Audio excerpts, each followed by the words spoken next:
Bonjour tout le monde! Ici Pierre-Luc Lafrance de la France Communication. Aujourd'hui, je vous parle d'humour. Parce que l'humour, c'est à manier avec beaucoup de finesse quand on décide de faire du marketing web, quand on décide de gérer nos médias sociaux. Il y a deux grands pièges.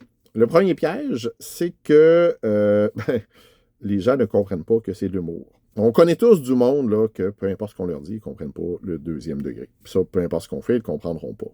Sur le web, c'est encore pire. Parce que même des gens qui normalement comprendraient le deuxième degré ne le comprennent pas parce qu'ils lisent en diagonale. Puis souvent, surtout quand on arrive dans de l'humour un peu plus noir, un peu plus ironique, sarcastique, pour que les gens comprennent qu'il y a un deuxième degré, il y a des indices dans le texte qui leur disent wow, prends pas ça au premier degré, là,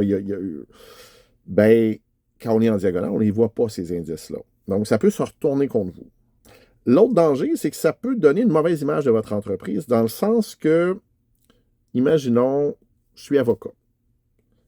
Je suis un avocat sérieux et je décide de rajouter plein de blagues sur ma page Facebook. Mais ce que je dis aux gens, c'est que je suis un avocat non conformiste, avec moi c'est funny, c'est le fun, c'est facile. S'ils rentrent dans mon bureau et que ce n'est pas ça l'expérience client qu'ils vivent, ils risquent d'être déçus.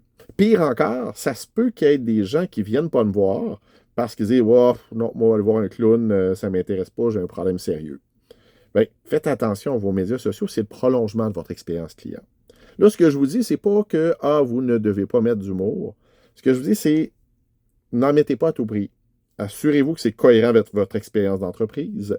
Assurez-vous que c'est cohérent avec ce que vous voulez projeter. Et assurez-vous que c'est de l'humour qui ne peut pas se retourner contre vous. Souvent, là, sur le web, on va y aller plus dans de l'humour visuel, de l'humour bon enfant. Par exemple, mon garagiste, chaque année, quand il y a la semaine sans filtre, il fait un gag là-dessus. Donc, souvent, on a les mannequins qui n'ont pas de filtre. Lui, il va mettre une photo avec un filtre à moteur et une photo sans filtre à moteur en disant, nous autres aussi, on suit la mode de la semaine sans filtre. Il y en a qui la trouvent bonne, il y en a qui la trouvent pas bonne, mais il n'y a personne qui est fâché après un commentaire comme ça. Donc, faites attention avant d'utiliser l'humour. Si vous voulez des trucs, des conseils, des façons d'être le plus efficace possible dans votre marketing web, n'hésitez pas à communiquer avec moi. Pierre-Luc Lafrance de la France Communication.